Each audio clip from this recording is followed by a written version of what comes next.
Hello guys, welcome है। स्वागत है आप सभी का फिर से। लगातार जारी है हमारा यूट्यूब चैनल सीजी कॉम्पिटिटर्स। आप देख पा रहे हैं हमारी क्लासेस। और आज की क्लास में हम बात करेंगे राउंड टेबल कॉन्फ़िगरेशन। ठीक है, गोलमेज सम्मेलन। और गोलमेज सम्मेलन 3 बार हुए थे लंदन में।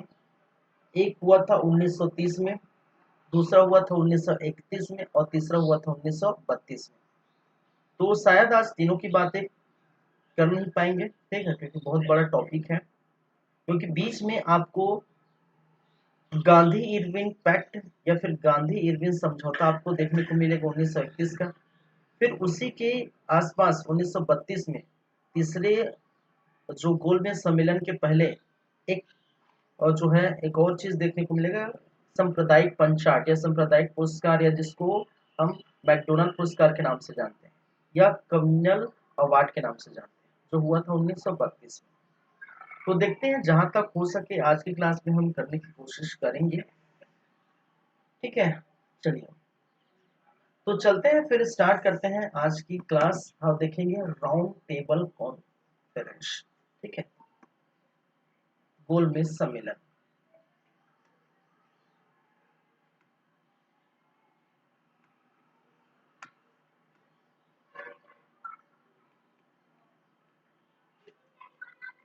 गोलमेज सम्मेलन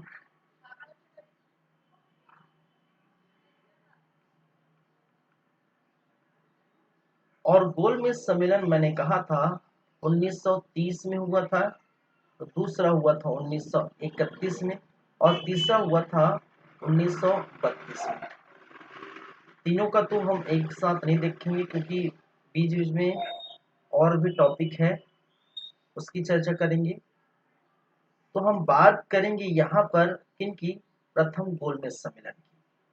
फिलहाल अभी हम क्या बात करेंगे भाई साहब, प्रथम गोलमेज सम्मेलन,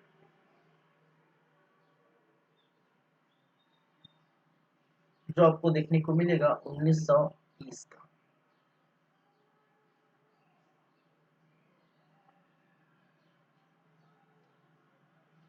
चलिए, तो इनकी कुछ बातें हैं जो मैं फैक्ट टू फैक्ट लिख रहा हूँ, जो आपको याद करना है। तो सन तो आपको पता ही है, ठीक है, जैसे कि मैंने लिखा 1930 में ये हुआ था। पहली बातें। दूसरी बातें, स्थान कहाँ भाई साहब, ये आपको याद रखनी है। और स्थान है Saint Paul palace, Saint James palace, James palace. कहाँ पर, लंदन पर।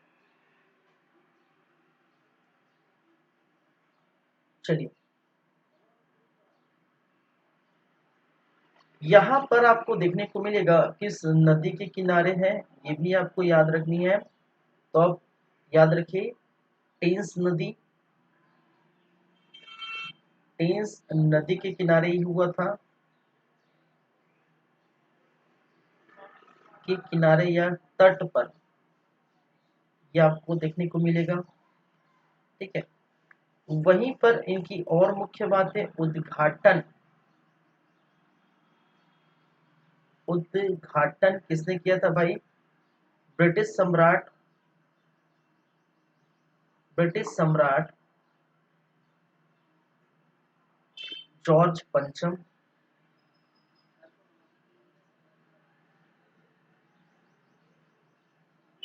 अध्यक्षता किसने की थी, ये भी याद रखिए।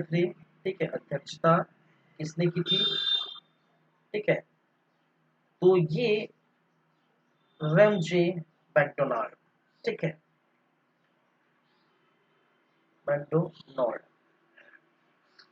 और ये इस समय के क्या थे भाई, यहाँ के प्रधानमंत्री। क्या है, प्रधानमंत्री रेमजे मैकडोनाल्ड द्वारा क्या किया गया था, इसका उद्घाटन किया गया था।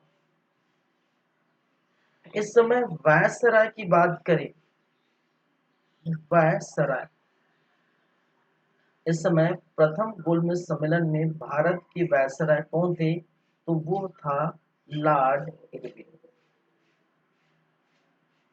कौन थे भाई साहब? Lord Irwin. भारत सचिव की भी याद रखिए। इस समय भारत सचिव कौन थे?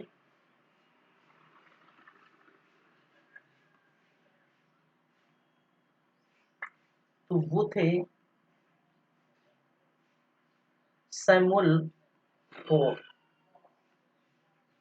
सैमुअल होकर। इतनी फैक्ट चीजें, इतनी बातें आपको क्या करनी है, याद रखनी है फिलहाल। ठीक है।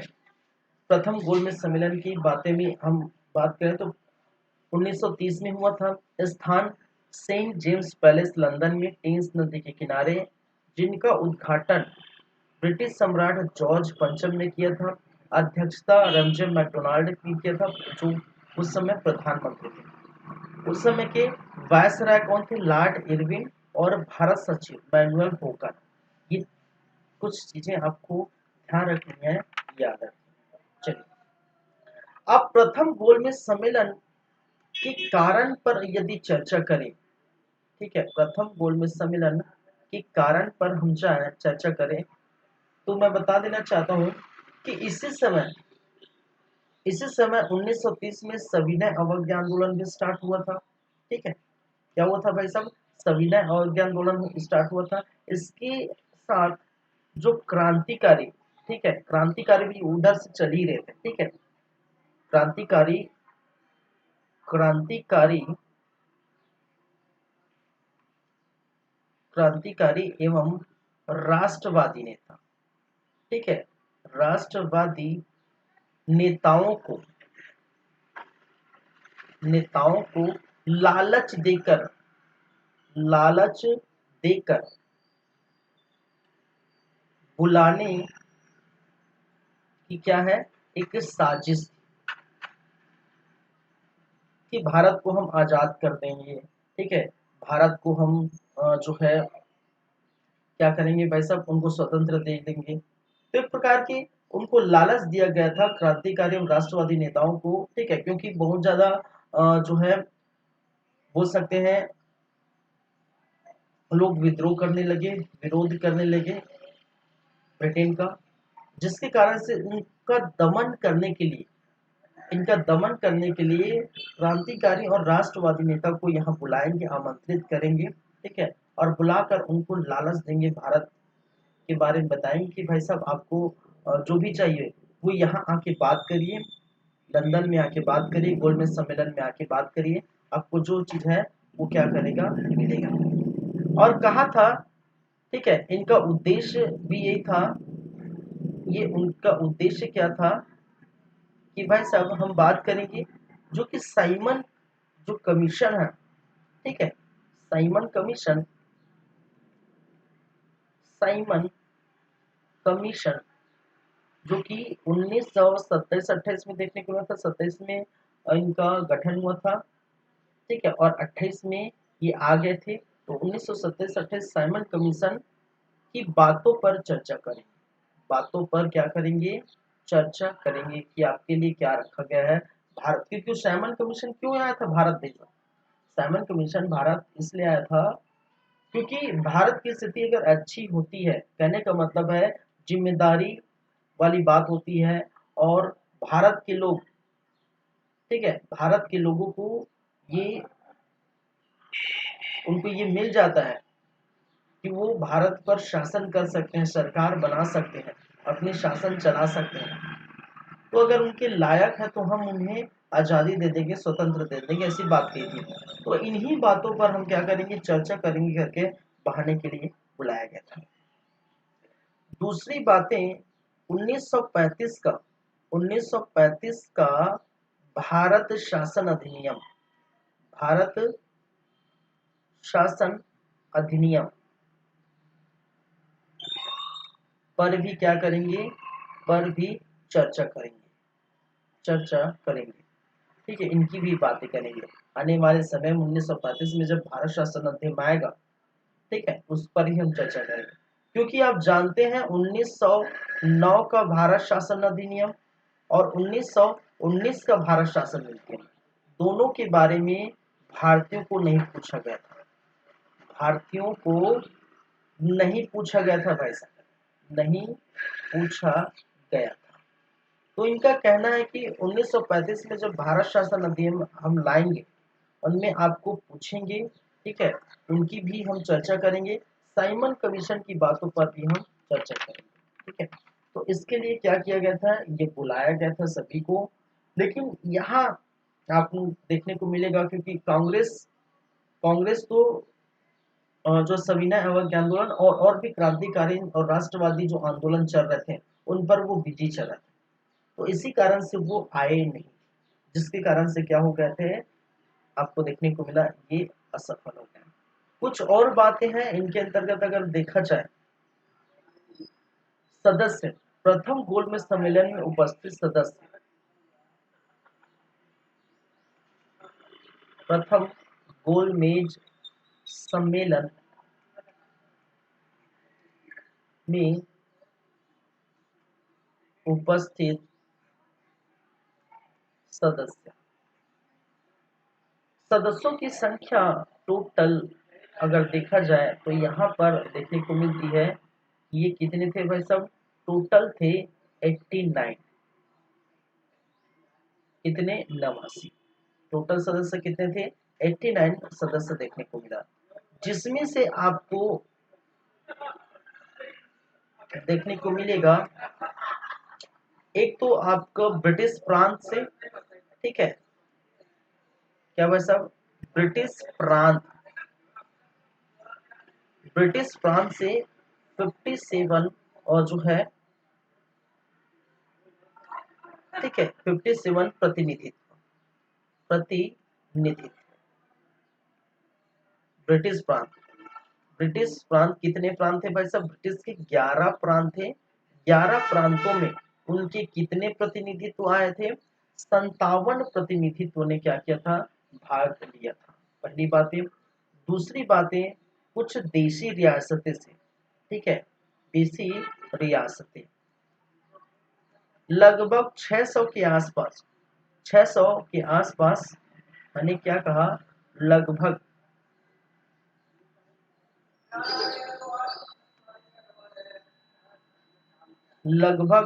कितने थे भाई साहब, 600 देशी रियासतों थे। उन 600 देशी रियासतों में कितने, 16 लोगों ने भाग लिया, 16 व्यक्तियों ने भाग लिया। वहीं ब्रिटिश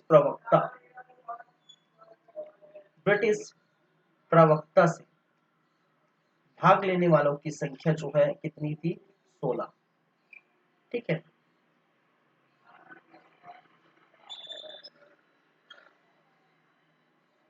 चलिए, इतने जो है आपको देखने को मिलेगा।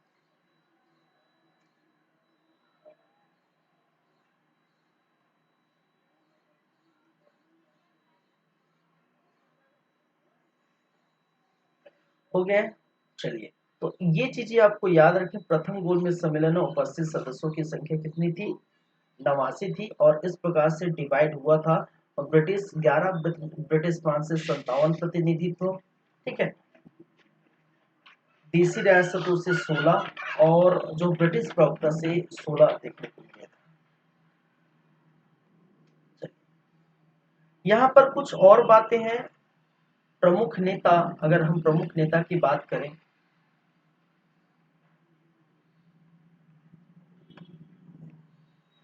प्रथम गोलमेज सम्मेलन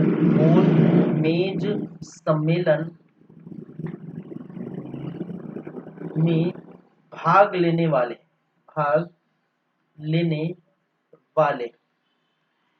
प्रमुख नेता,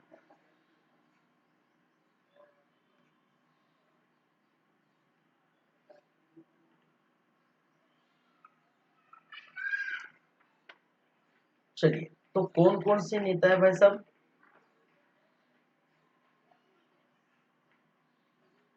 तो अगर मैं किसकी बात करूं, यहाँ पर बात करूंगा, कांग्रेस की बात करूंगा।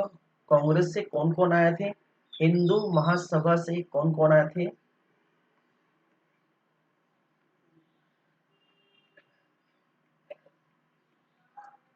हिंदू महासभा से, फिर उसके बाद यह मुस्लिम लीग से, मुस्लिम लीग से और शिरकत किए थे। साथ ही साथ लिबरल पार्टी, लिबरल पार्टी से कौन आए थे। साथ ही साथ मैं बात करूंगा दलित वर्ग से कौन देखने को मिला था, दलित वर्ग। और वहीं पर सिख प्रतिनिधित्व, सिख प्रतिनिधित्व, इसको इस प्रकार से लिख देता हूं, हिंदू महासभा।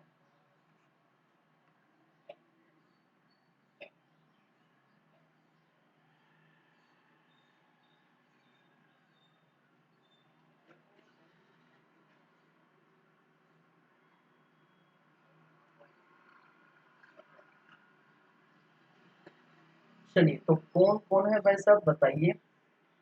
तो कांग्रेस से कौन आए थे, हिंदू महासभा से कौन आए थे, मुस्लिम लीग से कौन कौन आए थे, लिबरल से कौन कौन आए थे, दलित से कौन आए थे, सिख प्रतिनिधित्व कौन कौन देखने को मिला।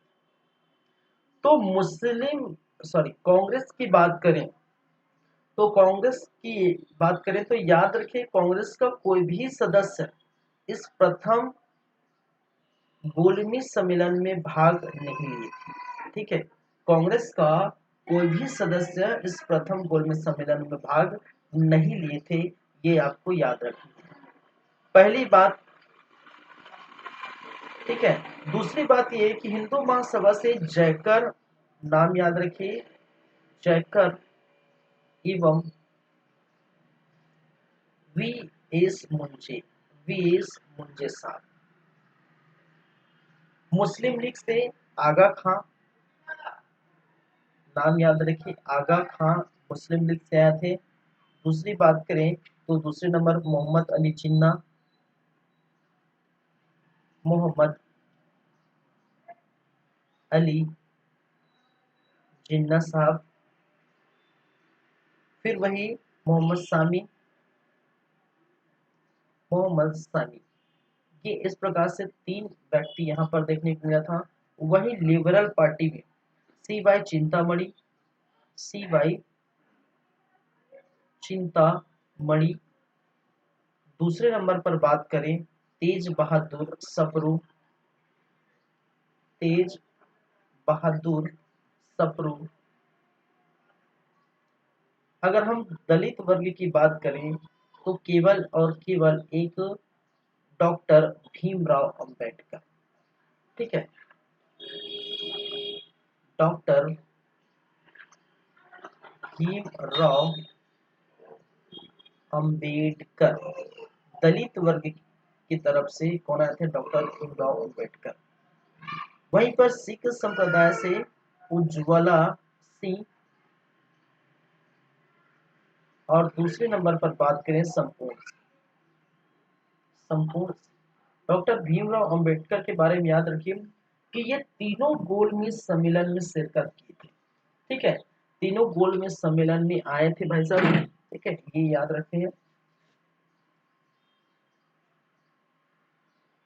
चलिए, इस गोलमेज सम्मेलन की असफलता के कारण की बात करें, असफलता के कारण, तो असफलता के कारण और जो ब्रिटिश सरकार ने ये कहा है कि कोई भी मुद्दों पर अच्छे से बात नहीं हुई और अच्छे से ये सफल नहीं हुआ।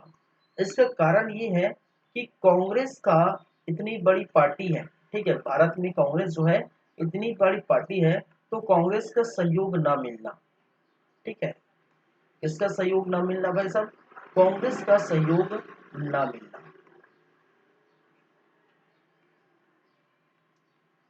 सहयोग ना मिलना, ये बातें कही किसने, ब्रिटिश सरकार ने। इसलिए आप जानते हैं द्वितीय गोलमेज सम्मेलन के लिए बुलाने के लिए, ठीक है, द्वितीय गोलमेज सम्मेलन चूंकि कब होगा भाई साहब, अब 1930 में हो गया, 1932 में होगा, प्रथम 1930 में हो गया, द्वितीय जो है गोलमेज सम्मेलन 1932 में होगा। और 1932 में बुलाने के लिए सविनय अवज्ञा आंदोलन जो चल रहा है उसको रोकना पड़ता है, जब गांधी जी दूसरी जो है गोलमेज सम्मेलन में क्या करते हैं, आते हैं। ठीक है, तो उसकी चर्चा करेंगे। तो फिलहाल प्रथम गोलमेज सम्मेलन के बारे में आपको यही याद रखना है, ये सारे पॉइंट्स याद रखनी है। पहली बात है, ये कारण क्या है, क्रांतिकारी और राष्ट्रवादी नेता का जो है बोलबाला था, और इसी को शांत करने के लिए, इसी क्रांतिकारी और राष्ट्रवादी नेताओं की जो है को शांत करने के लिए एक प्रकार की साजिश थी, एक प्रकार का लालच दिया गया था, और जिसके तहत कहा गया था कि आपको आज़ादी दे देंगे, स्वतंत्र दे देंगे, और उसके लिए साइमन कमीशन की जो भी रिपोर्ट है उन पर हम चर्चा करेंगे। साथ ही साथ 1935 का जो भारत शासन अधिनियम है, उनका जो है एक मसौदा तैयार करेंगे, और तैयार करके भी जो है स्वतंत्र की बातें आपको और आपके लिए की जाएगी। ठीक है, लेकिन आपको ये भी पता होना चाहिए 1909 और 1919 का जो भारत शासन अधिनियम है वो भारतीयों को पूछा नहीं गया था, बिना पूछे ये लाए गए थे। प्रथम गोलमेज सम्मेलन में, ठीक है, 89 जो है लोग आए थे, उनमें से ब्रिटिश प्रांत 11 ब्रिटिश प्रांत के 57 प्रतिनिधित्व, देशी रियासतों के 16 प्रतिनिधित्व, ब्रिटिश प्रवक्ता के 16 प्रतिनिधित्व आए थे। और उनमें से प्रथम गोलमेज सम्मेलन प्रमुख नेताओं की हम बात करें भारत में, तो कांग्रेस से कोई भी नहीं आया था, हिंदू महासभा से जयकर वेस मुंजे, मुस्लिम लीग से आगा खां, मोहम्मद अली जिन्ना, मोहम्मद सामी, लिबरल पार्टी से सी वाई चिंतामणि, तेज बहादुर सप्रू, वहीं दलित वर्ग से डॉक्टर भीमराव अंबेडकर साहब, और सिख संप्रदाय से उज्ज्वला सिंह और संपूर्ण सिंह। इनकी बातें अब याद रखो। सफलता का कारण कांग्रेस का सहयोग न मिलना ये बताया गया है। ठीक है, चलिए आगे बात करते हैं। तो ये हो गया प्रथम गोलमेज सम्मेलन, मतलब 1930 की बातें। 1931 की बातें अभी नहीं करेंगे, क्योंकि 1931 में द्वितीय गोलमेज सम्मेलन हुआ था, उसके पहले एक और घटना घटी थी, और वो क्या है, गांधी इरविन समझौता, जिसको गांधी इरविन पैक्ट के नाम से जाना जाता है, जिसको दिल्ली पैक्ट के नाम से भी जाना जाता है। ठीक है, उसकी हम चर्चा करेंगे। चलिए,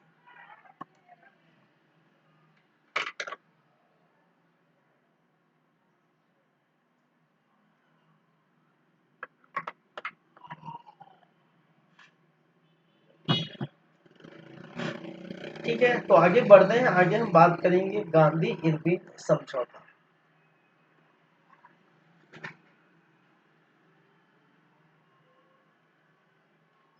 गांधी इरविन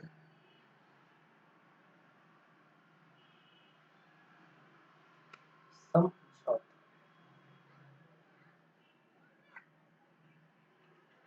या जिसे किस नाम से जाना जाता है, ये हुआ था 1931 में, और जिसे दिल्ली पैक्ट या दिल्ली समझौता के नाम से जाना जाता है, दिल्ली पैक्ट।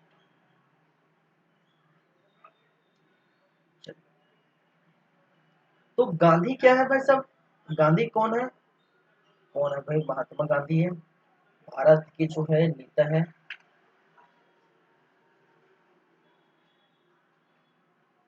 इरविन कौन है भाई, इरविन है भारत का वायसराय। उस समय भारत का वायसराय कौन था, इरविन।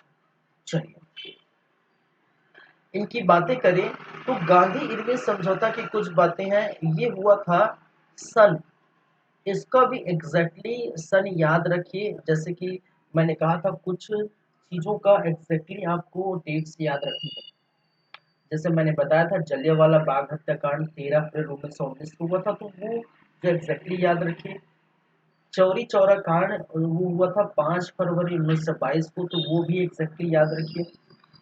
ये भी आपको एग्जैक्टली याद रखनी है, वो है 5 मार्च 1931। 5 मार्च 1931। स्थान की बातें करें तो स्थान कहाँ पर है भाई साहब, दिल्ली। ठीक है, दिल्ली, और दिल्ली में जो वायसराय, दिल्ली में क्या है भाई साहब, वायसराय पैलेस।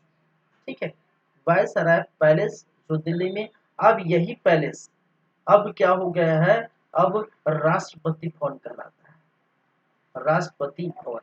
अब की बात करें तो अभी इनका नाम क्या हो गया है, कहने का मतलब अब जहाँ राष्ट्रपति बैठते हैं तो वो राष्ट्रपति भवन अब हो गया। पहले यही दिल्ली पर वायसराय पैलेस था, वहीं पर क्या हुआ था, ये समझौता हुआ था। समझौता किसके किसके बीच हुआ था, ठीक है, किनके बीच हुआ था, इनके मध्य हुआ था समझौता। अगर देखिए तो मध्य आप जानते हैं गांधी जी एवं किसके मध्य हुआ था, गांधी जी एवं इरविन के मध्य हुआ था।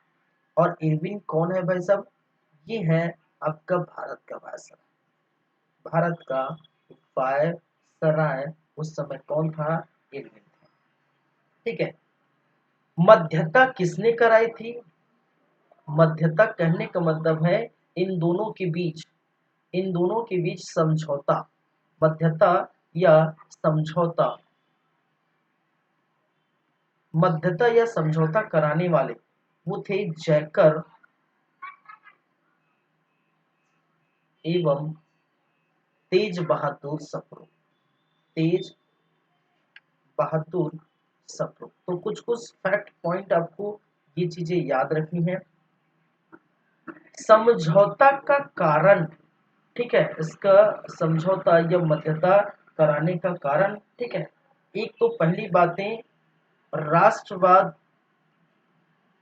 ठीक है, इस गांधी इरविन समझौता का कारण था कि राष्ट्रवाद एवं जन जागृति को रोकना, जन जागृति को क्या करना है भाई साहब, रोकना, इसलिए क्या कराया गया था, समझौता कराया गया था, ठीक है। क्योंकि गांधी जी स्वयं पता है कि क्योंकि वो सविनय अवज्ञा आंदोलन को रोकना चाहते थे, और इसके बारे में मैंने बताया था कि व्यापारी बहुत लंबे वर्षों तक ये बाहर थे, व्यापारी वर्ग जो है सविनय अवज्ञा आंदोलन में भाग लिए थे, ठीक है।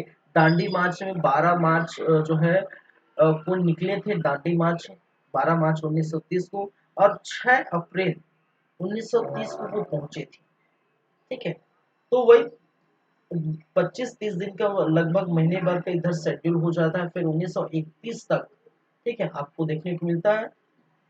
तो इसी कारण से लंबे समय तक जो व्यापारी वर्ग है, जो महिलाएं हैं वो नहीं रह सकती, इसलिए उनका भी ये मानना था कि उसको जो सविनय अवज्ञान को किसी भी प्रकार से हमें क्या करना है, हमें खत्म करना है, उसको समाप्त करना है, ठीक है। तो ये भी समस्या थी, ठीक है। तो सविनय अवज्ञा को गांधी जी सविनय को खत्म करना चाहते, ठीक है। गांधी जी सविनय अवज्ञा आंदोलन को क्या करते हैं, वो समाप्त करना चाहते थे, चाहते थे।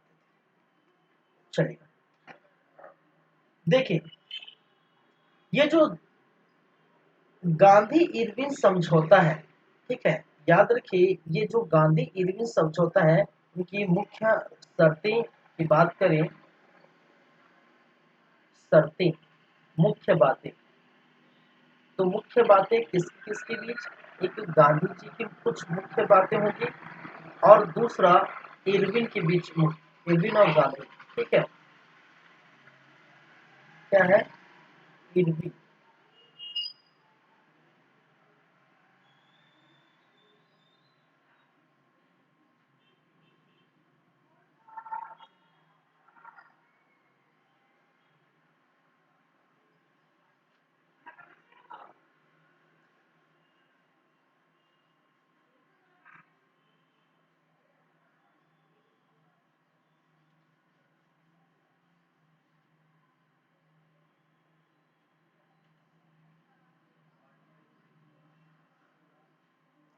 चलिए, ठीक है, इसको इस तरफ लिख देता हूँ, शर्तें क्या थी,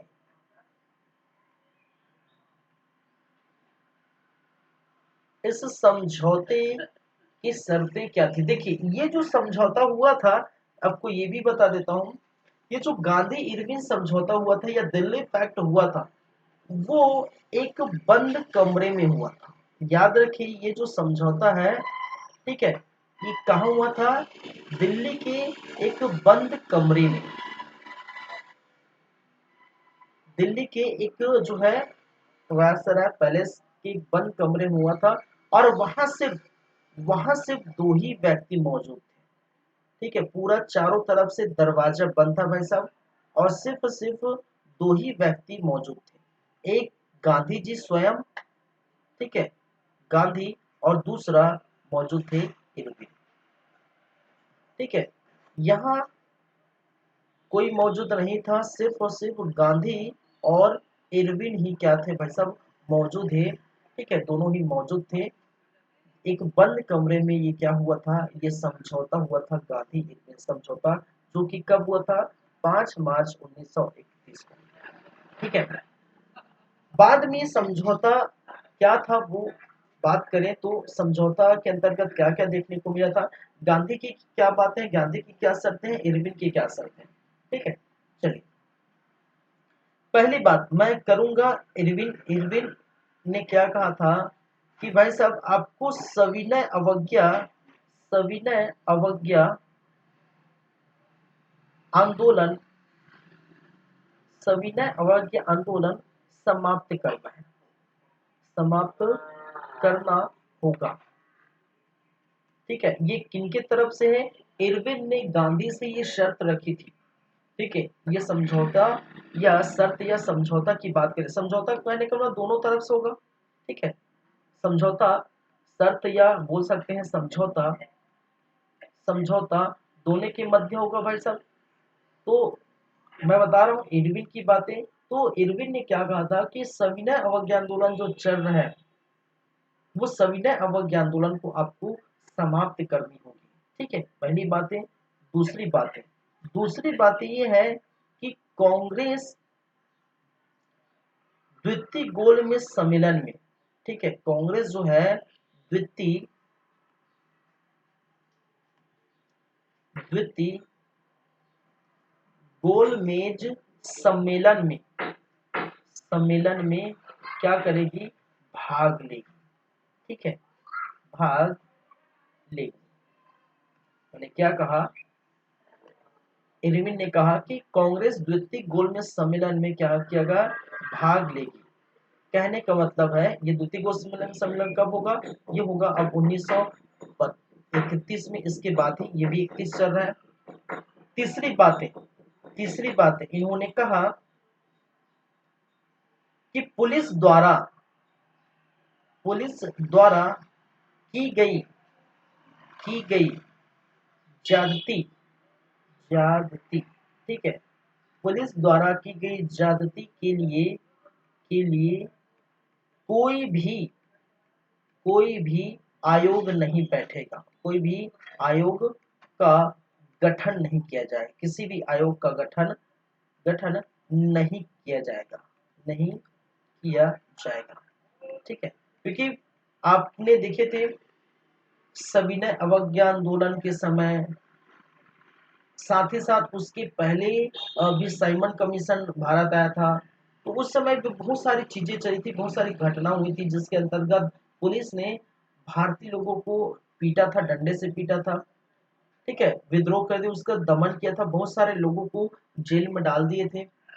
तो पुलिस द्वारा जो बर्बरता दिखाई गई है, भारतीय लोगों पर जो लाठी बरसाई गई है, बर्बरता दिखाई गई है, उसके लिए कोई भी ऐसा आयोग नहीं बैठेगा, कोई भी आयोग का गठन नहीं होगा जो इस बात को, ठीक है, जो इस बात की रिपोर्ट सौंपे, जो इस बात की पुष्टि करे कि गलती किसकी है, गलती किसकी नहीं है, ये सब नहीं चाहते, ठीक है। तो पुलिस द्वारा जो भी जाति की गई है, पुलिस द्वारा जो भी जाति की गई है, उसका कोई भी आयोग उसके लिए नहीं बैठेगा।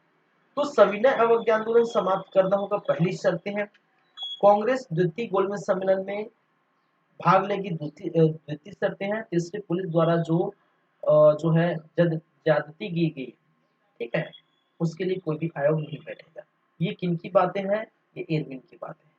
गांधी जी की बातें हैं कि उन्होंने कहा भाई साहब ठीक है, हम सविनय अवज्ञा आंदोलन को समाप्त कर देंगे, हम कांग्रेस जो है द्वितीय गोलमेज सम्मेलन में भाग लेगी, मैं स्वयं आऊंगा।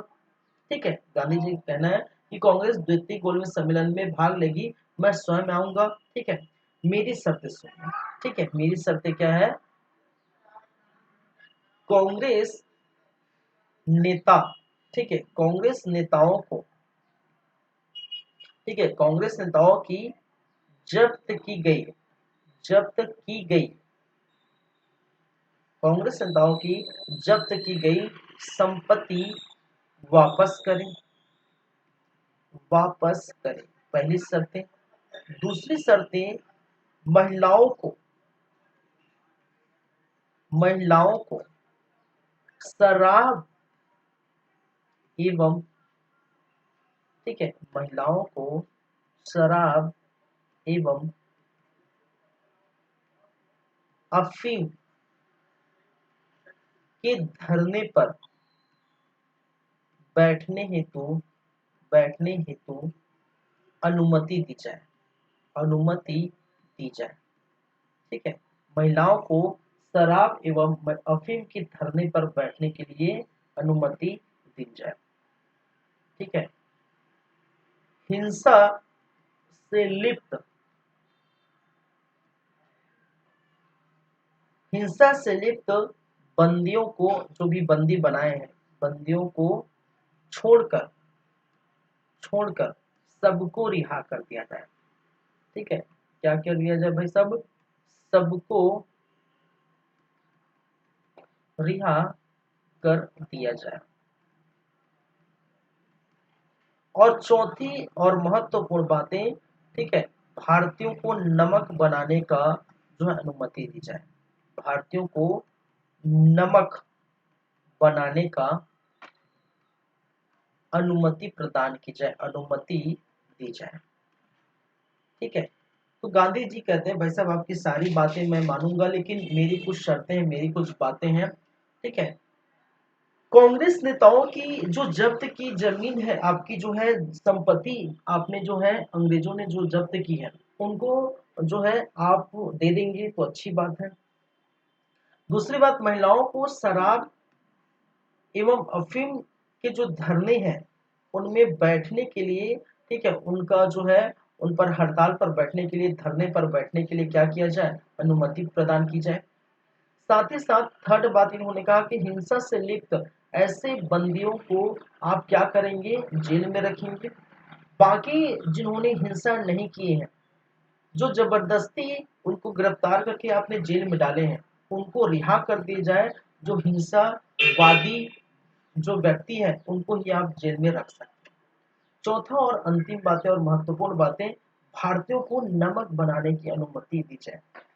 ठीक है, क्योंकि 1930 में अंग्रेजों ने, ब्रिटिश ने नमक कानून लाया था, और इस नमक कानून के अंतर्गत उन्होंने कहा था कि भारतीयों को नमक बनाने की जो है अनुमति नहीं होगी। ठीक है, और ब्रिटिश फैक्ट्री में जो उत्पादन होगी नमक, उसी नमक का यूज क्या करेंगे? भारतीय करेंगे। ऐसे जो है नमक कानून लाया गया था, और उसी कारण से आप जानते हैं कि दांडी यात्रा हुआ था, नमक सत्याग्रह हुआ था। ठीक है, चलिए, लेकिन एक बात आपको ये भी याद रखनी है, आप अपने विवेक से बता सकते हैं, आप जो है देख सकते हैं यहाँ पर बहुत सारी ऐसी बातें हुई हैं, लेकिन एक बात यहाँ पर नहीं हुई है। ठीक है, इसी समय, इसी समय राजद्रोह के आरोप में, इसी समय राजद्रोह के आरोप में भगत सिंह, राजगुरु और सुखदेव को फांसी की सजा दी गई थी। मैंने क्या कहा?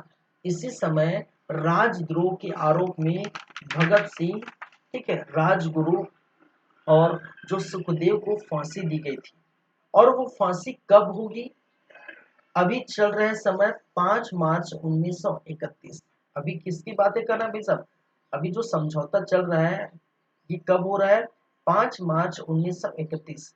और भगत सिंह, राजगुरु और सुखदेव को फांसी कब दी जाएगी? ठीक है, लगभग 15 दिन बाद। ठीक है, कब? 23 मार्च, 23 मार्च 1931 को। तो लोगों का कहना है, भारतीयों का कहना है, समझिए मेरी बातें, लोगों का कहना है, भारतीयों का कहना है कि आप गांधी जी आपने गलत किया। अगर आप यहीं अड़ जाते, इसी समझौते पर अड़ जाते कि भगत सिंह, राजगुरु और सुखदेव को फांसी नहीं मिलनी चाहिए, ठीक है, आपने एक शर्त में, ठीक है, जो चार शर्त लिखे हैं, ठीक है, चार अपने जो है अनुरोध किए, चार शर्त लिखे, उसमें पांचवा भी ऐड कर सकते हैं कि भगत सिंह, राजगुरु और सुखदेव को फांसी न दी जाए। अगर इरविन नहीं मानता, ठीक है, अगर इरविन नहीं मानता तो ये समझौता निरस्त भी किया जा सकता है, ठीक है। तो गांधी जी का बहुत ज्यादा विरोध हुआ था भारत में, क्योंकि वो चाहते थे, अगर वो चाहते, लोगों का कहना है, भारतीयों का कहना है, यदि गांधी जी चाहते तो भगत सिंह की फांसी रोक सकते थे।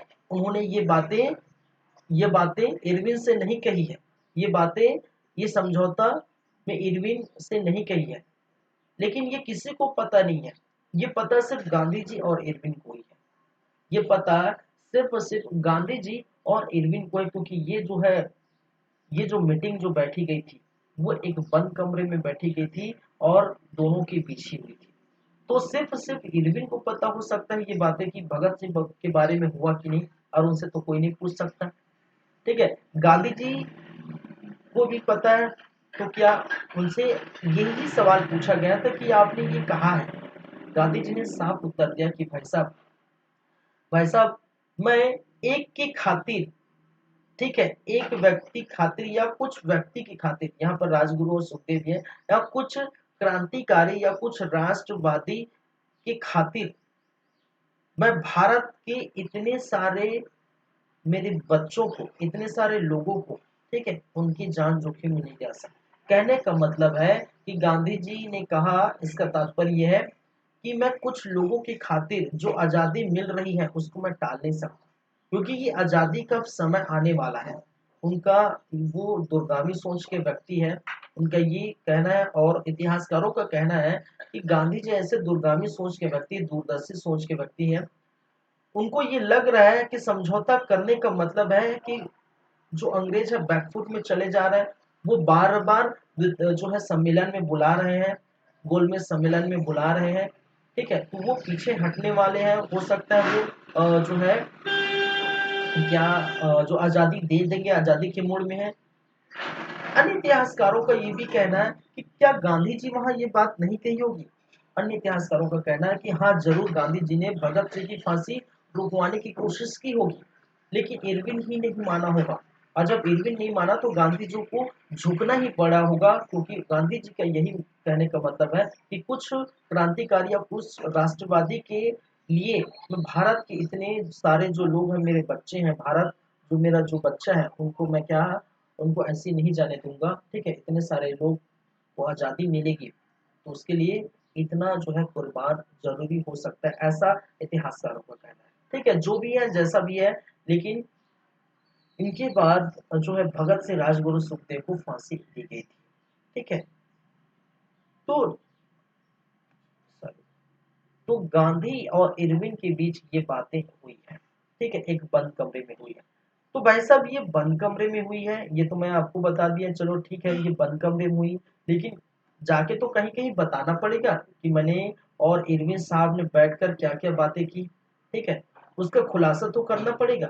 उसका खुलासा करने के लिए, उसको बताने के लिए, ठीक है, बाद में, ठीक है, बाद में फांसी तो दी गई थी, ठीक है, बाद में आपको 26 मार्च 1931, ठीक है, 26 से 29 मार्च ये हुआ था, मैं पूरा लिख देता हूँ, 26 से 29 मार्च, ठीक है, 1931। इस समय आपको देखने को मिलेगा, इस समय एक अधिवेशन हुआ था, ठीक है, कराची अधिवेशन। क्या हुआ था? कराची अधिवेशन, कांग्रेस का कराची अधिवेशन। और इस कराची अधिवेशन की बात करें तो इनकी अध्यक्षता, अध्यक्षता किसने की थी भाई साहब? अध्यक्षता की थी वल्लभ भाई पटेल, वल्लभ भाई पटेल, ठीक है, सरदार वल्लभ भाई पटेल, लौह पुरुष वल्लभ भाई पटेल, ठीक है। इन्होंने क्या किया था? अध्यक्षता की थी। और इस कराची अधिवेशन की अध्यक्षता की थी। और इनका कराची अधिवेशन के जो उद्देश्य है वो क्या आते हैं कि गांधी इरविन समझौता समझौते गांधी इरविन समझौते या गांधी इरविन जो पैक्ट है, गांधी इरविन पैक्ट या गांधी इरविन समझौते की क्या करना है भाई साहब, पुष्टि करनी है। पुष्टि करना है कि पूरी तरह से सभी लोगों को बताना है। पुष्टि इसलिए करना है क्योंकि समझौता क्योंकि क्योंकि समझौता कहाँ हुआ था भाई साहब, क्योंकि समझौता एक बंद कमरे में हुआ था। क्या हुआ था, एक बंद कमरे में हुआ था। ठीक है, इसलिए लोगों को बताना है, इसलिए सबको बताना है। ठीक है, इसलिए ये कराची अधिवेशन जो 26 से 29 मार्च 1931 को हुआ था, जहां पर वल्लभ भाई पटेल इनकी अध्यक्षता की थी और वहीं पर सबका खुलासा किया। किस चीज का, ये सारी चीजें समझौते का खुलासा देखने को मिला था। और इसके पहले ही मैंने कहा था, 23 मार्च 1931 को 23 मार्च 1931 को भगत सिंह, राजगुरु एवं सुखदेव को क्या दी गई, को फांसी दी गई थी। फांसी दी गई थी। ठीक है, तो ये थोड़ा जो है थोड़ा बड़ा मुद्दा हो गया था उस समय, क्योंकि फांसी दी गई थी भाई साहब। हो सकता है रुकवा सकते हैं, ऐसे भारतीयों का कहना है। ठीक है, चलिए जो भी है हमें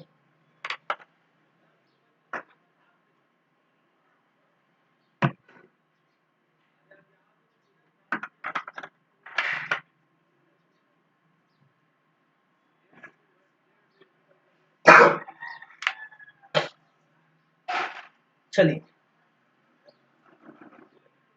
आगे हम चलेंगे। आगे की बात मैं करूंगा, लेकिन थोड़ा 5 मिनट का जो है 2 मिनट का ब्रेक चाहिए। ठीक है, उसके बाद आगे की हम बात करेंगे। आगे हम देखेंगे द्वितीय गोलमेज सम्मेलन। ठीक है, आगे की हम बात करेंगे 1931 में क्या हुआ था, द्वितीय गोलमेज सम्मेलन हुआ था, इनकी हम चर्चा करेंगे। तो 2 मिनट के बाद मैं आता हूँ, फिर आगे की हम चर्चा करेंगे।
चलो नमस्कार, फिर से वेलकम है, फिर से स्वागत है ब्रेक के बाद।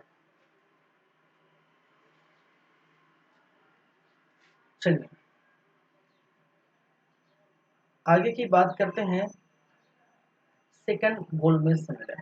ठीक है, अब बात करेंगे किसकी?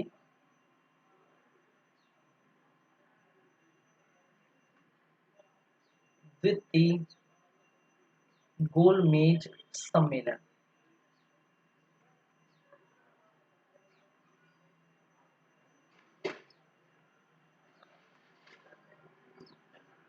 द्वितीय गोलमेज सम्मेलन जो हुआ था 1931 में।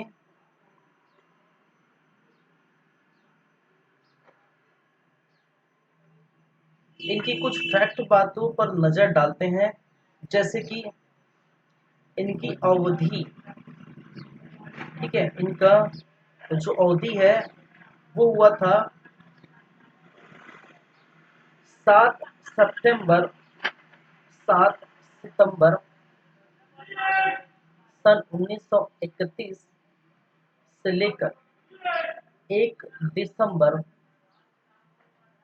1931 तक देखने को मिला था। ठीक है, पहली बातें। दूसरी बातें, स्थान कौन सा है भाई साहब? तो वही है सेम, कहने का मतलब है सेंट पैलेस। सेंट पैलेस कहाँ पर? लंदन। सेंट पैलेस लंदन पर ही क्या हुआ था, ये सेकंड गोलमेज जो सम्मेलन है वो भी आपको देखने को मिलेगा। ठीक है, इनका उद्देश्य की बात करें, इनका उद्देश्य क्या था? तो उद्देश्य था कि प्रथम गोलमेज सम्मेलन के कारण वो जो है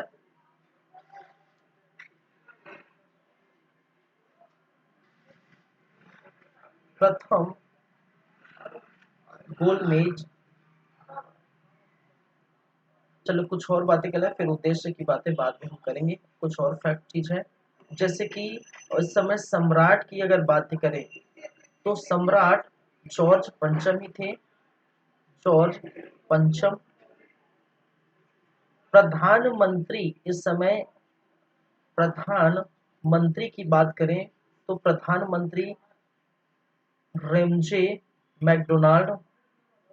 मैकडोनाल्ड।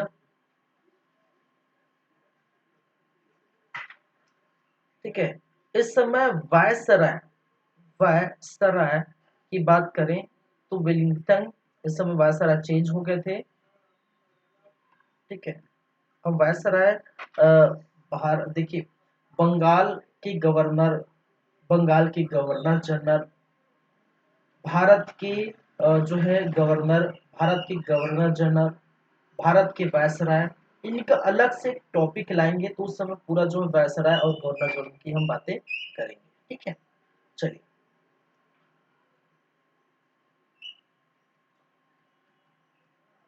विलिंगटन इस समय वायसराय थे। भारत सचिव इस समय, अगर भारत सचिव की बात करें तो भारत सचिव सैमुअल हॉक, सैमुअल हॉक।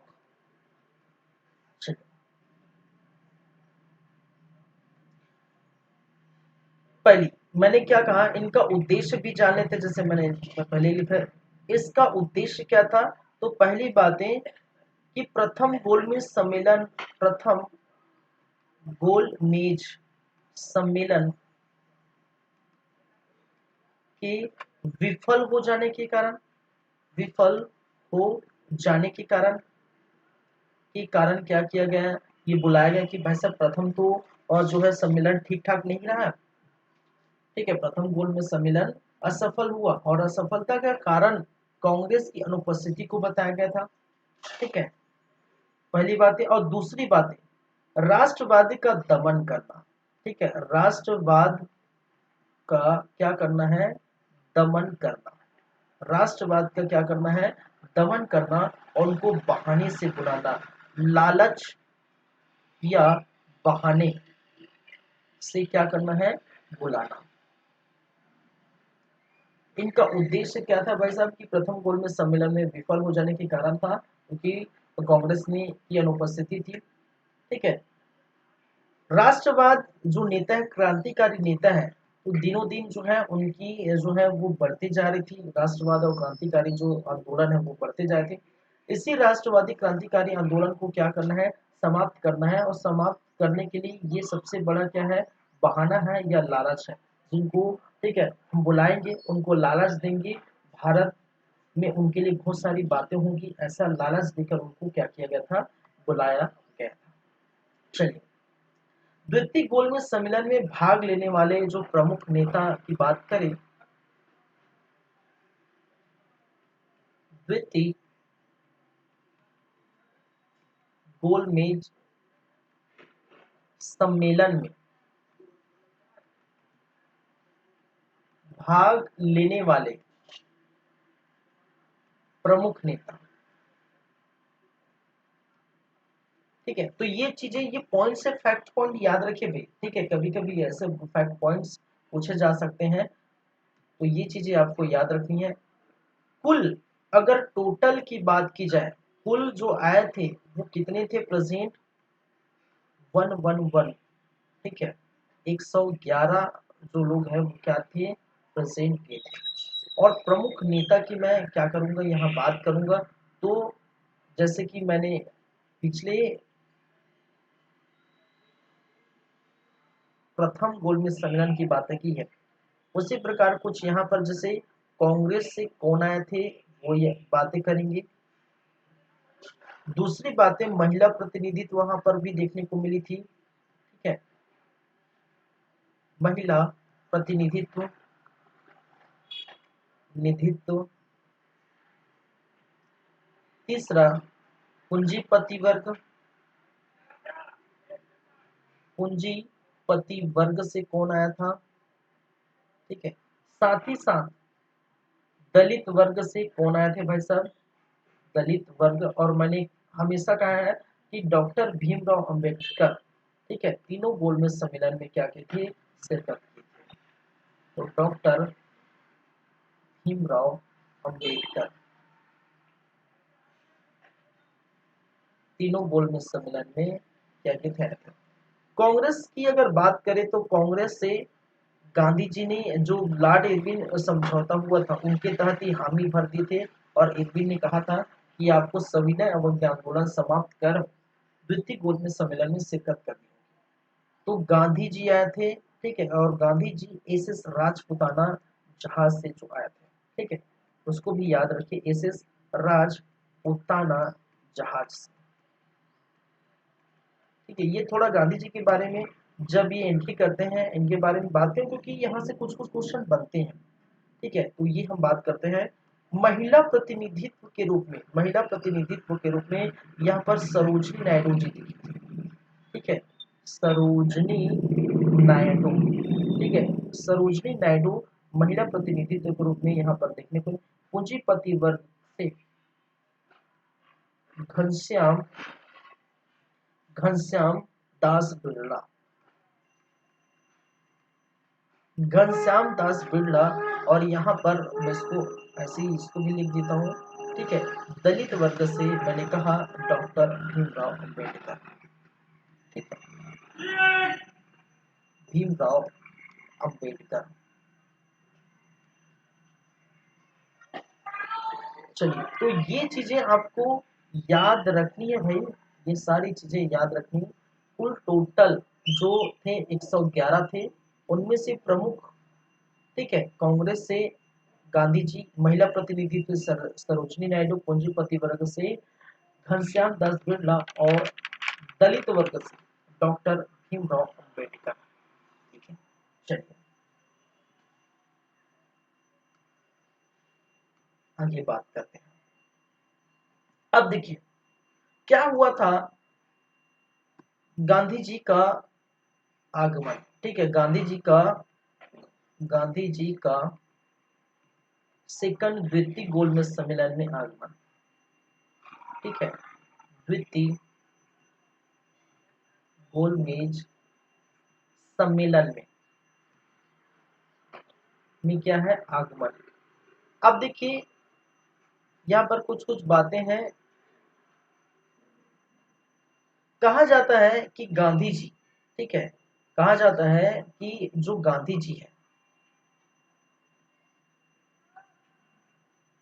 वो अपनी एसएस राजपुताना जो जहाज से वो क्या थे यहाँ पर देखने को मिला था। और गांधी जी का जो हुलिया था,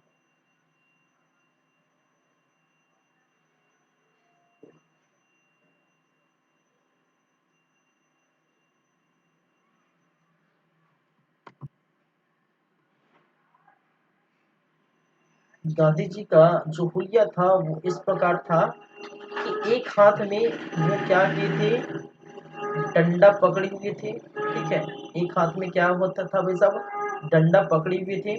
साथ ही साथ वो इस प्रकार से चश्मा धारण किए हुए थे, ठीक है, यह है गांधी जी, चश्मा धारण किए हुए थे, धोती पहने हुए थे, ठीक है,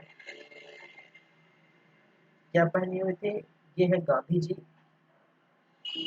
चश्मा धारण किए थे, लाठी पकड़े थे और धोती पहने थे, ठीक है, धोती और क्या है, बनियान, इस प्रकार से, ठीक है, धोती बनियान पहन के गांधी जी क्या किए थे, आए थे।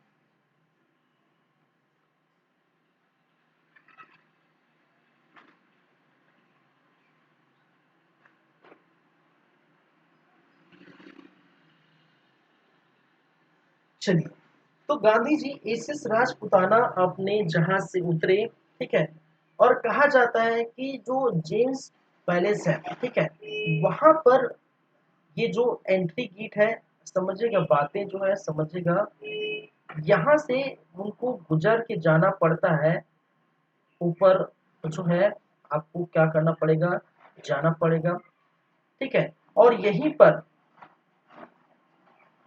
इसी बिल्डिंग पर, इस बिल्डिंग पर क्या हो रहा था, ये जो बिल्डिंग है ये Saint palace London, Saint palace, Saint palace London, इसी सेंट पैलेस लंदन पर क्या हो रही थी भाई साहब, सेकेंड गोलमेज सम्मेलन जो है होने वाला हो रहा था, ठीक है।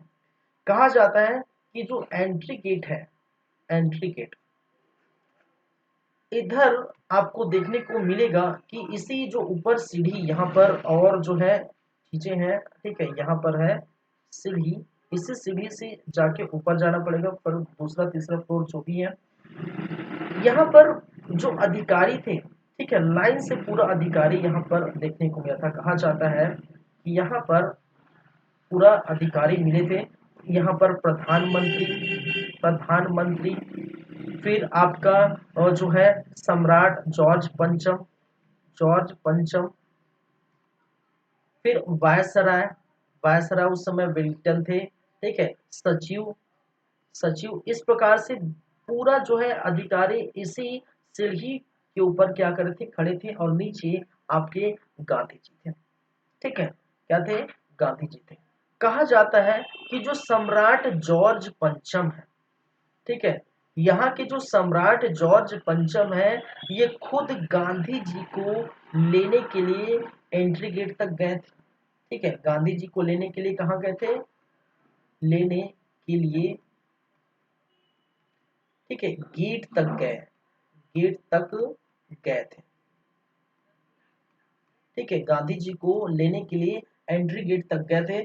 सारे पत्रकार का जो है इस प्रकार से जो है यहाँ पर देखिए पत्रकार वगैरह बुलाए थे, तो यहाँ पर क्या जाता है, एक पत्रकार का कथन है, इसी को लेकर एक पत्रकार है, पत्रकार, और उस पत्रकार का नाम है फ्रैंक मॉरेंस, ठीक है, क्या है, फ्रैंक मॉरेंस, फ्रैंक मॉरिस नामक एक पत्रकार ने एक कथन कहा है, ठीक है,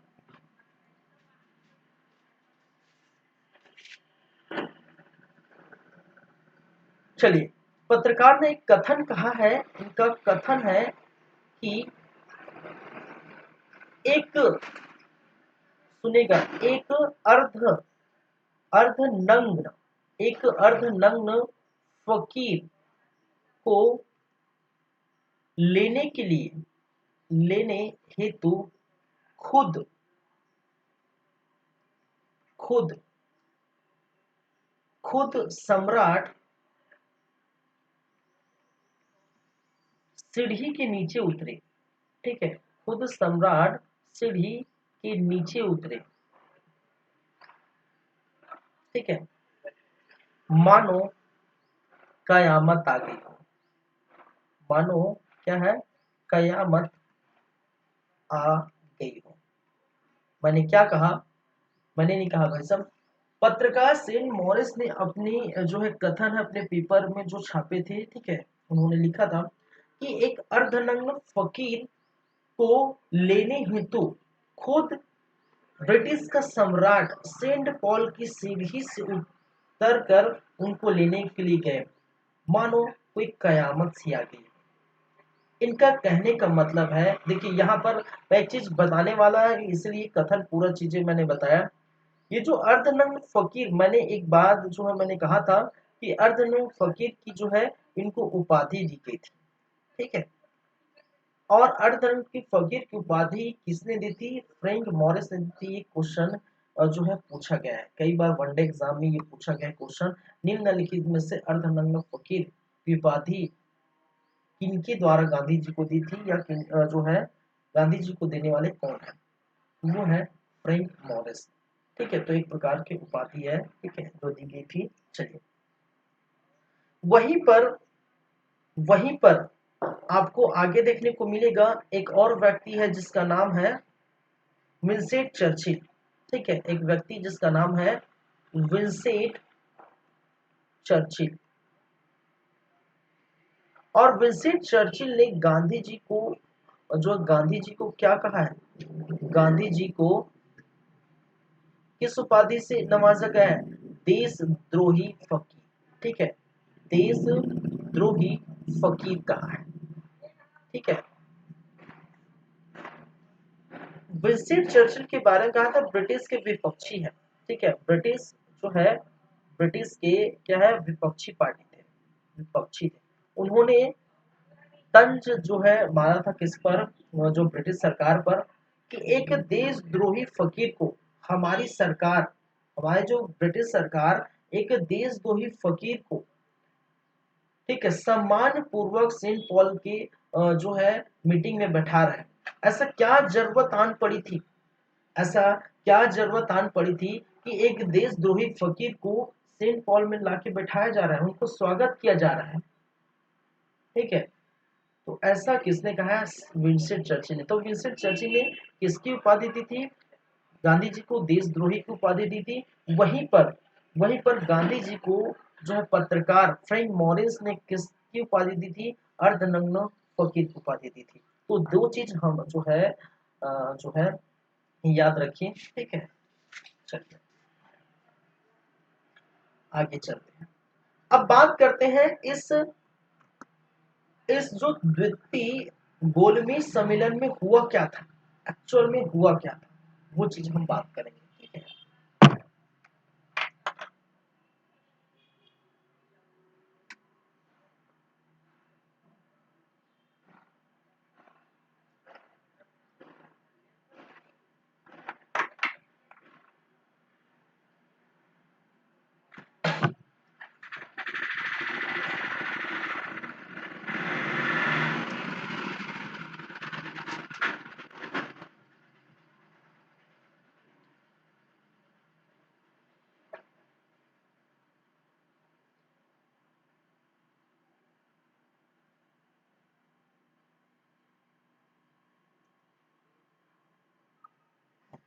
चलिए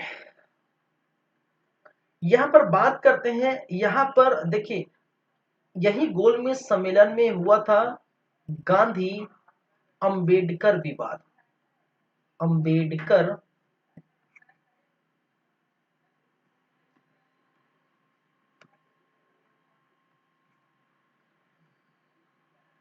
इसी गोलमेज सम्मेलन में क्या हुआ था भाई साहब, गांधी अंबेडकर विवाद। ठीक है, यहां पर अगर हम बात करें इसमें, अंबेडकर साहब,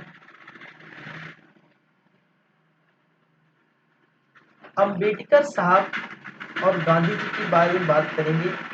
ठीक है, अंबेडकर साहब किसकी तरफ से आए थे, दलित वर्ग के मसीहा, दलित वर्ग से आए थे। ठीक है, दलित वर्ग के आए, वर्ग से आए थे। दूसरी बात है, गांधी जी कांग्रेस के प्रतिनिधित्व थे। ठीक है, कांग्रेस की जो है प्रतिनिधित्व थे। चलिए,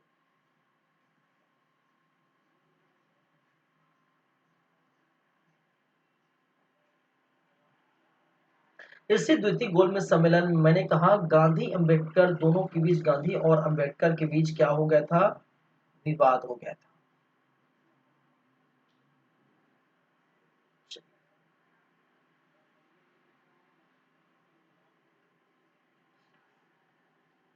अंबेडकर जो दलित वर्ग से थे, उनका कहना है कि कांग्रेस कभी भी, समझे पूरी बातें, पहले इनकी बातें पूरी समझे, कांग्रेस कभी भी दलितों का साथ नहीं दे दी, कभी भी जो है कांग्रेस, या कांग्रेस से बोल सकते गांधी जी कभी भी दलित वर्ग दलित वर्ग का साथ नहीं देखी।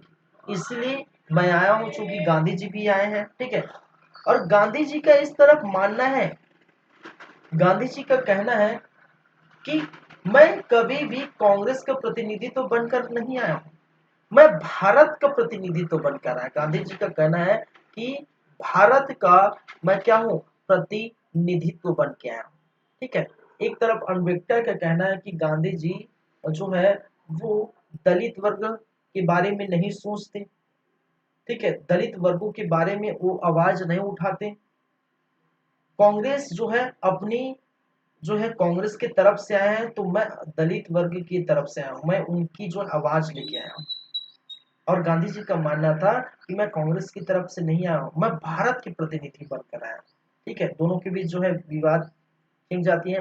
पहली बात, गांधी जी, यहाँ पर अंबेडकर साहब का कहना है कि दलित वर्ग का लगातार शोषण हो रहा है। ठीक है, समझिएगा, दलित वर्ग का लगातार क्या हो रहा है, शोषण हो रहा है।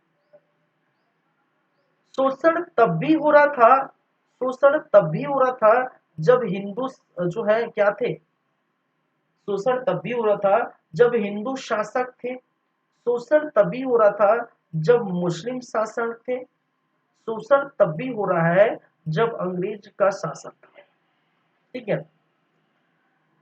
मैंने क्या कहा, दलित वर्ग, अम्बेडकर साहब बोलते हैं यहाँ पर अपनी जो द्वितीय गोलमेज सम्मेलन में क्या बोलते हैं कि दलित वर्ग का कोई जो है इनका कोई नहीं है, कांग्रेस कभी साथ नहीं देगी, गांधी जी कभी साथ नहीं देंगे, उनकी बातें नहीं करेंगे, उनका लगातार शोषण हो रहा है। हिंदू सरकार जो है, हिंदू शासक थे तब भी इनका शोषण हो रहा था, मुस्लिम शासक थे तब भी उनका शोषण हो रहा था। ठीक है, साथ ही साथ अंग्रेज सरकार है, ब्रिटिश सरकार है, तब भी इनका क्या हो रहा था भाई साहब, तभी इनका शोषण हो रहा था।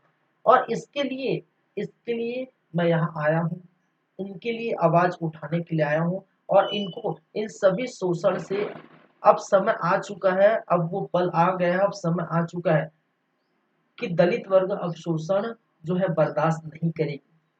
ठीक है, दलित वर्ग के मसीहा के रूप में आया हूं मैं जो है दलित वर्ग कभी शोषण बर्दाश्त नहीं करेगी। अब हमारी जो मांगे हैं, यहाँ पर जो हमारी मांगे हैं वो क्या हो भाई साहब, दलित वर्ग के लिए अलग से आरक्षण दिया जाए।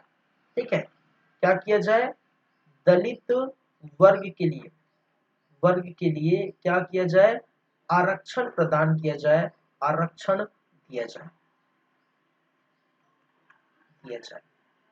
ठीक है, क्या किया, उन्होंने क्या कहा, दलित वर्ग के लिए अलग आरक्षण दिया जाए, उन्होंने आरक्षण की मांग की थी यहीं पर। ठीक है, क्योंकि इतने दिन से जो शोषण चल रहा है उनका समय आ चुका है। इधर सब सुनिए, गांधी जी का कथन है, इनके जो है, ठीक है, इनके जो मांगे, इनके शर्तों पर गांधी जी का कथन, इनकी प्रतिक्रिया है एक प्रकार से अम्बेडकर के इन बातों पर, इनकी मांगों पर, उनके उद्देश्यों के प्रति जो प्रतिक्रिया दर्शाई है किसने, गांधी जी ने कहा कि भाई साहब, ठीक है, ये चीज आप जो बोल रहे हैं ना, दलित वर्ग की कोई पूछने वाला नहीं है। ठीक है, उनके बारे में कोई जो कहने वाला नहीं है, उनके बारे में कुछ सोचने वाला नहीं है, ये आप बेकार की बातें कर रहे हैं।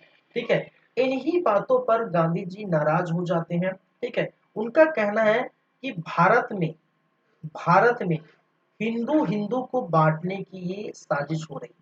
हिंदू हिंदू को बांटने की क्या है भाई साहब, बांटने की क्या है, साजिश है। और इस साजिश में कभी भी नाकाम जो है, कि कभी भी कामयाब होने नहीं दूंगा। गांधी जी का कहना है कि दलित भी हिंदू है, जितने भी हिंदू है वो मेरे ही बच्चे हैं, ठीक है, और मैं भारत का प्रतिनिधित्व करने के लिए आया हूं, न कि कांग्रेस का प्रतिनिधित्व। और मैं यहाँ द्वितीय गोलमेज सम्मेलन में कभी भी हिंदू हिंदू को बांटने और हिंदू हिंदू एकता को खत्म करने नहीं दूंगा, और कभी जो हिंदू को बांटने के लिए नहीं दूंगा, ठीक है। और इसी कारण से इससे ऐसे से जो है नाराज हो जाते हैं, ठीक है। अम्बेडकर की इन्हीं बातों से क्या हो जाते हैं भाई साहब, नाराज हो जाते हैं। और नाराज होकर द्वितीय गोलमेज जो सम्मेलन है, जो चल रहा है, सम्मेलन को क्या कर देते हैं, छोड़कर चले जाते हैं। आधा बीच में जो आधा अधूरा छोड़कर क्या कर रहे हैं, चले जाते हैं, ठीक है। क्या करते हैं, आधे बीच में सम्मेलन को छोड़कर चले जाते हैं। चलिए,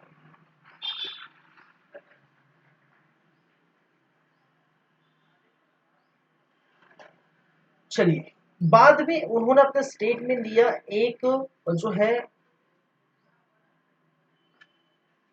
1 जनवरी 1932 को, 1 जनवरी 1932, क्योंकि ये देखिए, ये अंतिम खत्म कब होता है भाई साहब, ये द्वितीय गोलमेज सम्मेलन कब खत्म हुआ था, 1 दिसंबर 1931 को, ठीक है।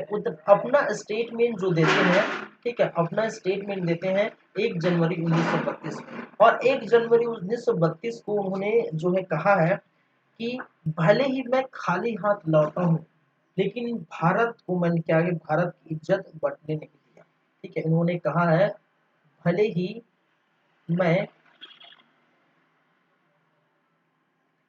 खाली हाथ लौटा हूँ, लेकिन भारत की इज्जत को, भारत की इज्जत को बटने नहीं दिया, नहीं दिया, ठीक है। तो इस प्रकार से आप देख पाते हैं कि सम्मेलन को छोड़कर, सम्मेलन को से जो है नाराज होकर वो चले जाते हैं, और उन्होंने स्टेटमेंट दिया, भले ही मैं खाली हाथ लौटा हूं, लेकिन भारत की इज्जत को बटने नहीं दिया।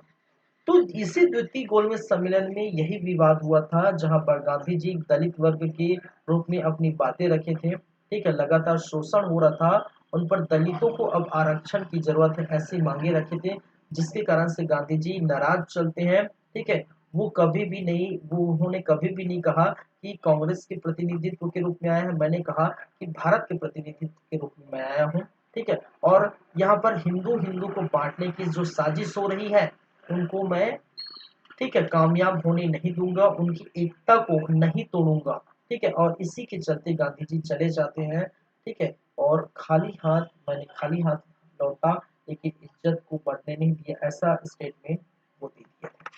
चलिए, और इस प्रकार से देखने को मिला था।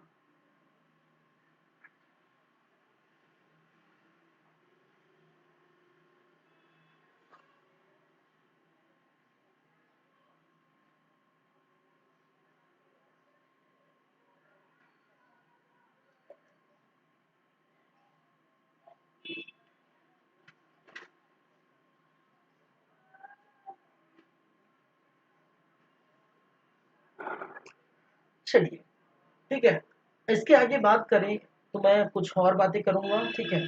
देखिए गांधी जी इन, देखिए जैसे ही आए, ठीक है, समझे गए चीजें, ठीक है। गांधी जी नाराज हो गए थे, नाराज होकर वापस चले गए थे।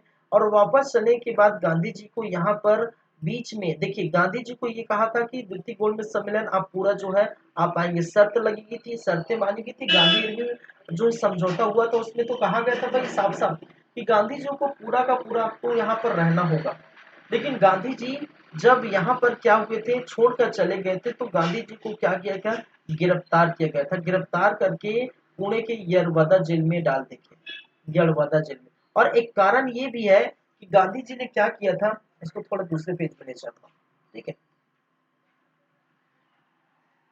गांधी जी। ठीक है,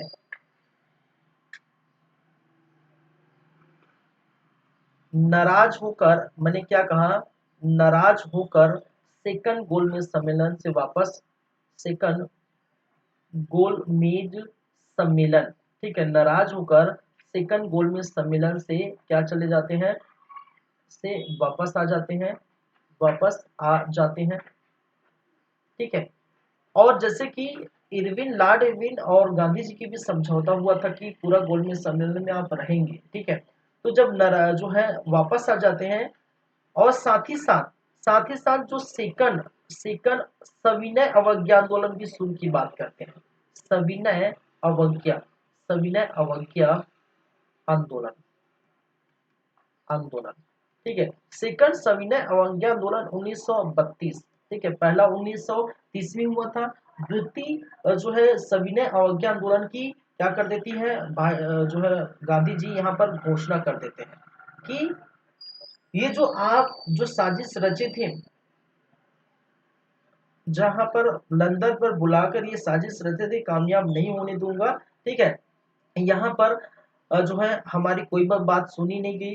तो पहले गोल जो है सविनय अवज्ञा आंदोलन को हमने आपके लिए क्या किया था, समाप्त कर दिया था। अब सविनय अवज्ञा आंदोलन जो सेकंड है, सेकंड फेज है, द्वितीय जो है सविनय अवज्ञा आंदोलन दूसरा फेज है, उसको क्या करेंगे, उसको स्टार्ट करेंगे। और इसी के चलते, इन दोनों के चलते, ठीक है, इन दोनों के चलते, इन दोनों कारणों के चलते गांधी जी को क्या किया गया था, गांधी जी गिरफ्तार किए गए थे। गांधी जी की गिरफ्तारी की गई थी कि भाई साहब गिरफ्तार करो। ठीक है, ये जो है विद्रोह कर रहा है, जो भी है। ठीक है, और गिरफ्तार करके जो है फिर उसको जेल में डाल दिए थे। पुणे के यरवदा जेल में, क्या है, यरवदा जेल में क्या करते थे, डाल दिए थे। ठीक है, और बाद में 4 जनवरी 1932 को, 4 जनवरी 1932 में पूरे भारत में, पूरे भारत में क्या हो गया था, द्वितीय द्वितीय सेकंड सविनय सविनय अवज्ञा आंदोलन स्टार्ट हो गया। सविनय अवज्ञा आंदोलन क्या हो गया भाई साहब, आंदोलन स्टार्ट हो गया, शुरू हो गया। ठीक है, 4 जनवरी 1932 को भारत में, फिर पूरे भारत में सेकंड सविनय अवज्ञा आंदोलन स्टार्ट हो गया। इधर क्या चल रहा है, इधर क्या चल रहा है, ब्रिटिश के सामने अंबेडकर ने, ठीक है, अंबेडकर साहब ने जो बात रखी है, तो ब्रिटिश क्या चाहता है कि भाई साहब आपके लिए हम एक काम कर सकते हैं। ठीक है, आपके लिए क्या कर सकते हैं, एक काम कर सकते हैं, हम यहाँ पर क्या लाएंगे, सांप्रदायिक सांप्रदायिक पंचायत लाएंगे। ठीक है, आपके लिए क्या लाएंगे, सांप्रदायिक पंचायत लाएंगे।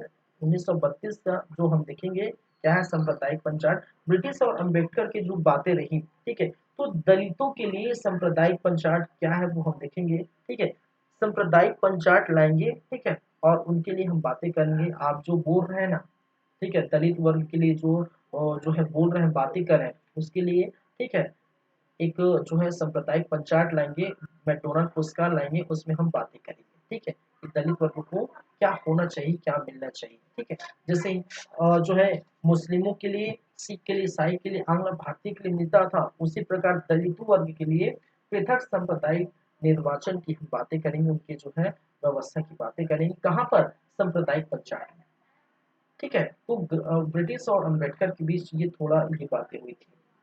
ठीक है, इसके बाद हम देखेंगे सांप्रदायिक पंचायत, और सांप्रदायिक पंचायत खत्म होगा, उसके बाद हम देखेंगे तृतीय गोलमेज सम्मेलन। ठीक है, और वो सांप्रदायिक पंचायत क्या है, बीच में आपको फिर से आएगा पूना पैक्ट भी आएगा यहीं पर, पूना पैक्ट, सांप्रदायिक पंचायत के बाद पूना पैक्ट भी आएगा, 1932 का पूना पैक्ट। ठीक है, और उसके बाद हम बात करेंगे गोलमेज सम्मेलन की। ठीक है,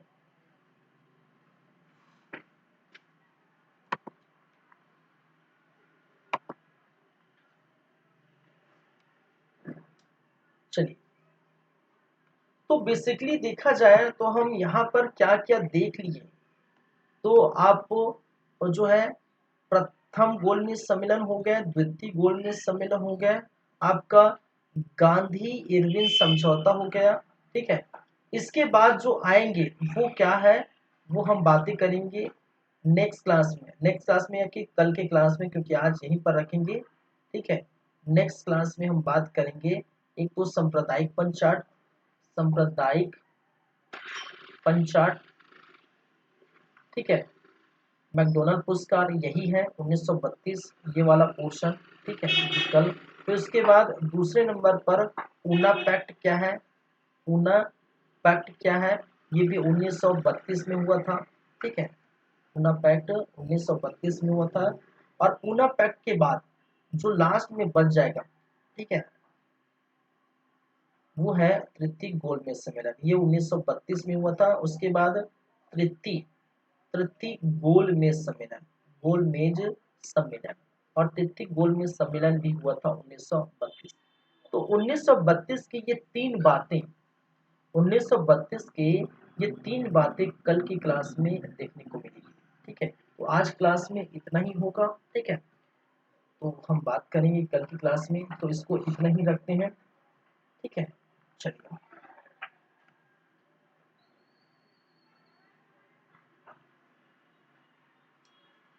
तो आज हम,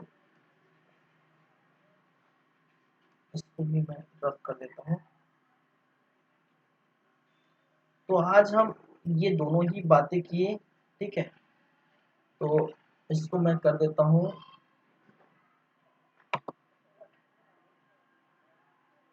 इसको पूरा हटा ही देता हूँ। ठीक है, क्योंकि ये हुआ नहीं भाई, मुझे लगा हो जाएगा लेकिन बहुत सी सारी चीजें हमने बात की इसलिए हुआ नहीं। तो दो ही चीजें, राउंड जो टेबल कॉन्फ्रेंस और जो है गांधी इरविन पैक्ट, दो ही चीज हुआ।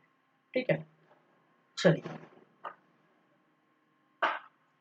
तो आज की क्लास हम यहीं पर खत्म करते हैं भाई। ठीक है, आज जो है बहुत सारी चीजों पर हम चर्चा कर चुके हैं। आज की क्लास हम यहीं पर करते हैं खत्म। कल की क्लास में वो सारी बातें हम करेंगे, सांप्रदायिक पंचायत, पूना पैक्ट, और आपका तृतीय गोलमेज सम्मेलन। ठीक है, चलिए, तब तक के लिए थैंक यू, बाय, जय हिंद, जय भारत। ठीक है, चलिए चलते हैं।